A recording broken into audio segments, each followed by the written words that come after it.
Welcome to the Evening Review. My name is Ovaherero, and joining us in studio virtually is Eron Kuzatjike, who had joined us last year to reflect on matters in the OTA as well as developments around the genocide deal. Welcome to the Evening Review. It's very good to have you back with us again. Yeah, thank you, sir, for having me back. This shows your confidence in my contribution to the debates on contemporary issues facing our nation. I'd like to thank you for that. It's now more or less a year on since the death of the late Paramount Chief Advocate, Koro. And then obviously we also have the issue now where there's jostling for positions within the OTA. I just want your comment on what has been happening on that front. Yes, thank you so much. I think I must indicate to you that I'm not in any leadership of the Ovaherero Traditional Authority, but indeed I am a member of the authority. So I think my contribution or my comments on issues relating to the affairs of OTA are merely as a member of the authority. I think it's a year since our Paramount Chief Advocate Koro has left us, and I think his departure has left a serious leadership vacuum within the authority. And it's a very serious vacuum in that there are two factions jostling for power and control of the authority, where one faction has already identified their paramount chief, whereas the other faction has identified Chief Kapuo for Vitoto as the acting paramount chief. That is a serious contradiction of the Ovaherero tradition when it comes to leadership succession. We don't do it that way. And I think it's very unfortunate that this has happened. And I think the colleagues from the two factions are failing to understand the modus operandi of our government when it comes to jostling of power between two factions in traditional authorities.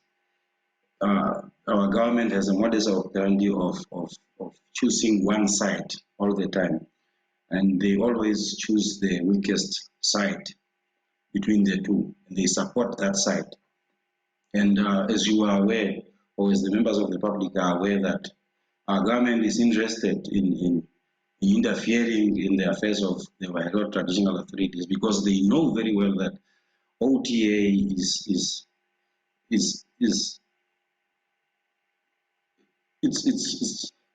in charge of the Ovaherero genocide and reparation issues, and without the OTA, we'll go nowhere. So I think what they are trying to do now is to associate with the weakest faction of the two, and then present to the German government that we have actually captured one of the stubborn group from the affected communities, in that we have OTA in our hands now. And when the two factions that are jostling for power do not realize this, then we are in for trouble. Because when the government has one of the faction, that's the narrative that they are going to present to the German government, that actually we are working well with OTA because we have a certain chief who is in charge of the affairs of the Ovaherero Traditional Authorities with us. These guys are on board. So I think, and that is very serious, and that is threatening to the cause for seeking justice for our people. And if we are not serious with sorting out our differences, that interference will happen, and it will be too late to resolve or to fight for our justice, because then the government has one faction with them, and we have seen that government associate with the weakest, even with the teams that they send out to do investigations in terms of Section 13 of the Traditional Authorities Act. Usually those decisions are known before the investigations are done, because we know already who they want to associate with. So I think we need unity of purpose between the two factions. The two factions needs to come together. I understand that there are allegations of sellout and so forth. This one accusing the other one. So I think we need to come together and sort out our differences. My advice to the leaders of the factions is that modern courts will never resolve traditional disputes. So my advice is that this matter is purely in a traditional space, and the two leaders without their followers, because in traditional affairs, followers are usually the problem. So I would like to advise Paramount Chief Mushinde Gashiwa and acting Paramount Chief on the other side, Chief Vikwira Kapuo of Vitoto, to come together without their advisors and their followers and discuss this issue and resolve it amicably so that we continue, because the nation has a fight to fight against a powerful German government, as well as our own government that continues to oppress us and leave us behind from the negotiating table. So when we continue fighting among ourselves, definitely that will affect our fight for justice. I have a follow-up question on this issue that you've raised, and there were comments made in the local press recently that the Kapuo faction do not come. You know, there were certain comments that had been made. How helpful do you think that these comments can be or towards nation building within the OTA? Those comments are very destructive. And I think the problem is democratization of traditional authorities, where we have freedom of speech and so forth. When you look at the history of traditional authorities or traditional leadership, I think democracy was somehow put aside and leadership is provided. But now you have everyone commenting. Imagine myself and nobody commenting about these very important issues. Is because we have democratized our traditional affairs, and everyone is entitled to have their opinions and so forth. So these things are very destructive, and they create anger, hatred, and also the energy to win and so forth. So I think it's very dangerous. We should calm down as a nation and allow the leaders, particularly the leaders of the factions, to meet on their own and discuss on the way forward and find a solution and have substantive leadership that is inclusive of all the Ovaherero people, rather than having one and the notion that the bus has left and if you want to stay, stay. I think traditional space is for all members of that community, and we should treat it as such. And then also, just before we move on the issue of the OTA, this divisiveness, when one looks at the OTA, one can consider it to be one of the rather big influential traditional authorities within Namibia that can advance the interests of its people. This divisiveness in terms of advancing the interests of the people, in terms of communicating with government, in terms of getting projects done, how much of this divisiveness, if you look at the progress that the nation could have made, how much of that divisiveness has been affected in it not pulling in one direction and in common purpose and so on?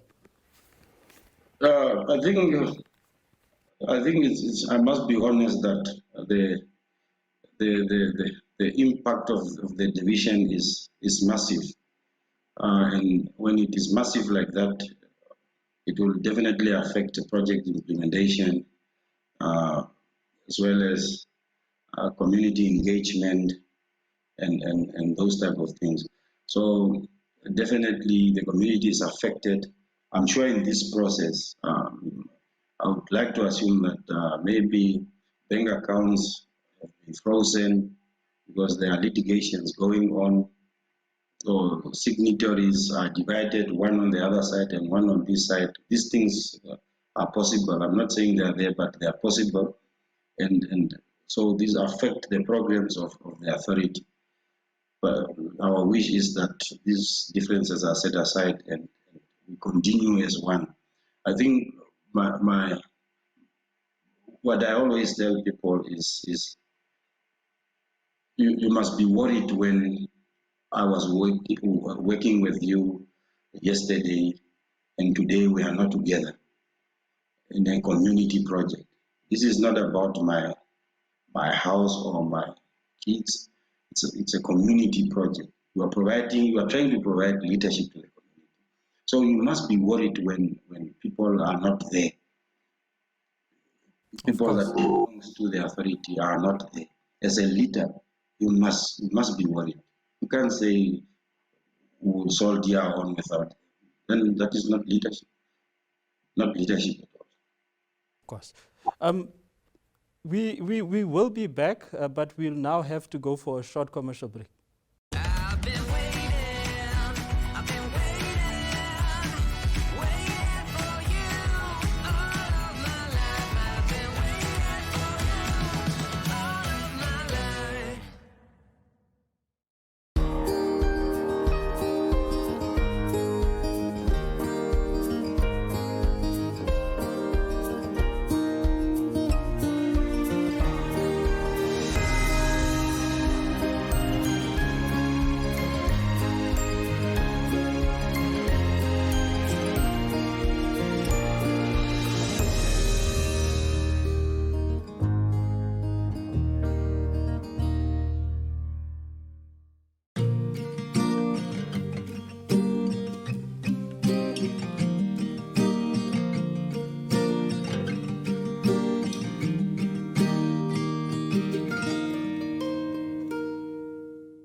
There was a recent Swapo Party policy conference, and there were a number of positions that were adopted. But we still see this issue of resettlement farms and resettlement farmers, and the repatriation of land back to the rightful owners, if one can say that. Your reaction to all of what transpired at the party conference and the recommendations that were coming on, particularly with regard to agriculture? Yeah, thank you so much. It's a question of interest. As a descendant of the Ovaherero Genocide and one of the dispossessed person of land in this country, I think it's very important that such a position was tabled by a body within the ruling party Swapo, in that their think tank found that actually the resettlement process has been made with corruption, resettlement of the elite, resettlement of those close to the power that be. I think some of us are not surprised by the finding. We've been talking about it for years, but our government has been ignoring that. We have been ignoring our contribution to that debate. Now, many people have spoken about it, from parliament to civil organizations, to members of the public, including myself. I think I've written a piece about it. When you look up into the internet, you'll find it. So some of us are not surprised at all, because we have been saying that the resettlement program is not to address the land problem in the country, but merely is a political resettlement program to this, because in most cases the resettlement has gone to an extent of addressing the needs of the pensioners by giving them resettlement funds as as as as as pension. Uh, uh,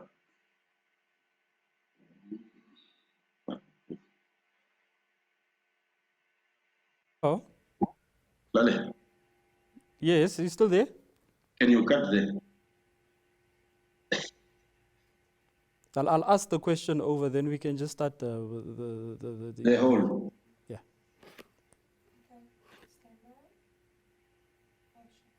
The Swapo Party recently had a policy conference inclusive of its think tank.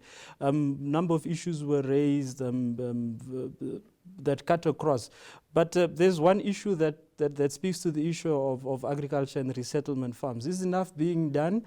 Is the party and government doing enough to ensure that the plight of black farmers is being addressed? I mean, it's one thing to say that here's a piece of land, but are there adequate programs and plans in place to ensure that resettlement farmers can actually advance? Yeah, thank you, Larry. I think this finding by a body within the ruling party Swapo to some of us is not surprising at all. We have been talking about it for years. Some members of parliament have spoken about it, civil society have spoken about it, in that the resettlement program has been met with corruption, resettlement of the elite, resettlement of those that are close to the power that be, resettlement of politicians and their families. So to us, the finding is not surprising. Maybe it's just that myself, I'm very worried that this finding is it a finding that is linked to the infighting within SWAPOS itself, as you are aware that there are factions or there have been factions within the ruling party, because resettlement has not started with Dr. Hakike's administration. It started a long time ago. So, but this finding to come at this stage only now, you you are one you'd be wondering if it's a genuine finding that Swapo will take serious in addressing the resettlement program or the land reform programs in the country. So I'm worried a little bit about it because Swapo has really failed the nation in terms of the resettlement program. In that, even when I remember when Usutwayema Mbewa in Parliament called for the release of the master list of the resettlement programs, that there were statements that when such a list is released, it might lead to civil war. And then you start wondering why should the things that were done in an appropriate and honest manner would lead to civil war? What was done wrong? So such questions remain unanswered. So I think the program has really failed the people. It has really failed to address the land issue in this country. Some of us have taken personal decisions not to participate in that process. I know it's a legally convened process in the country, and when you choose not to participate, you you you, you lose that part. But I think it's out of our own personal convictions that I'll never participate in the resettlement programs in its current format unless serious reviews are done on the resettlement policies, the resettlement criteria, and also that this process becomes very transparent so that we participate fully as Namibians. Because otherwise, some of us have taken personal decisions that we are not going to participate in such a process because maybe myself I can or another person can maneuver processes and get resettled. And what about others that cannot maneuver such processes or that are not linked to the power that be? So I would rather stay where I am or buy my farm if I happen to do it. And then there's the topical issue of late. It now speaks to where Michael Amushelelo and Dimbulukeni Nooma have been detained over calling for the closure of the Chinatown complex. Now, this was done in reaction to the Namibia Revenue Agency having burned counterfeit items that had been in its storeroom for some time. Do you think that the state if one looks at the conduct of the state, do you think that they're overexerting themselves? I mean, obviously, the comments that were made by the duo and the other co-accused who are not detained were inflammatory. One can say were inflammatory and certainly have potential to lead to violence. Yes, I think the practice of banning counterfeits, I would like to assume that it has been there, but the part of doing it in public is, I think that part was quite painful. I mean, we cannot ignore the plight of our people, and we cannot want to operate normal in an abnormal society. That cannot happen. Enforcement of revenue collections should be done without ignoring the social and economic situation in the country.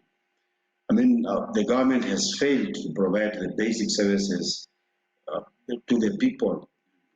Recently, now the politicians, as we are approaching elections, they are handing out uh, donations of blankets, and people are dying on the streets because of cold weather. I think the government has failed, yet your revenue collection exercises are very rigid, and because you see, people must understand that economies around the world graduate from one level to another. So you cannot have a rigid and a strict revenue collection exercise, yet on the other hand, the state is failing to provide the basics to the people. That cannot be allowed. We must be sensitive of the plight of our people. And I think to Mushelelo and Blukeni, the political prisoners that are fighting for economic emancipation of our people, I think Thomas Sankara was clear that you cannot carry out a fundamental change without certain amount of madness. A revolutionary itself is madness. It has to, it can't be normal. It can't be business as usual, then you call it revolution. There must be a certain level of madness. So I think, personally, I really appreciate their, their, their efforts in, in fighting for those that were affected by the exercise of NAMRA. Freedom is expensive in Africa because, unfortunately, African leaders, the only language they understand here is violence. I can take you back to the 14 July threat by affirmative repositioning of Joppa Mpanda. I think on the eve of the 14 July, the president decided to step in to avoid or to avert violence that would have erupted on 14 July. Because that's the language the leaders here understand. Because there was going to be bloodshed. So the leaders in Africa only understand that language. It's very strange that people that went through hard time to fight for this country independence ignores the plight of the people, and only when people threatens with violence, threaten with unlawful occupation, that uh, actually the state comes to the table and wants to negotiate with those that are threatening with violence. It's unfortunate. Thank you very much for making the time to join us on Evening Review. Any closing remarks on your part? I think, uh, like Dr. Bunduleni Tula would always say, I'm not a member of IPC, by the way. Just something that I like about him, that Namibia is all we have. And we must safeguard it, we must protect it, we must unite for Namibia, we must contribute where we can, and to the leaders of this country, I think suppression and oppression of young people that are fighting for economic emancipation of young people in this country, as well as oppression of minority groups like Ovaherero and Nama people that are fighting for reparation, does not always silence them or necessarily silence them, but actually it, it, it energizes them, it agitates them, it wakes them up to continue fighting. So these people, as much as you want to suppress them, they will still fight. So I think the leaders must come to the table. Even this issue of Amushelelo and Dibukeni, these issues needs political solutions. You don't need to incarcerate them. Let's talk. We are the leaders of tomorrow, as they call us. How do you expect us to lead tomorrow if you do not engage us today? Because you can't have mentorship with 100 elders and two young people, and you want us to lead tomorrow. How do we at least have 98 young people and two elders to provide mentorship so that we are able to lead tomorrow? Thank you. Thank you so much for joining us on the evening review. Thank you so much for having me back, Clara. And that was our evening review. Do have yourself a pleasant evening.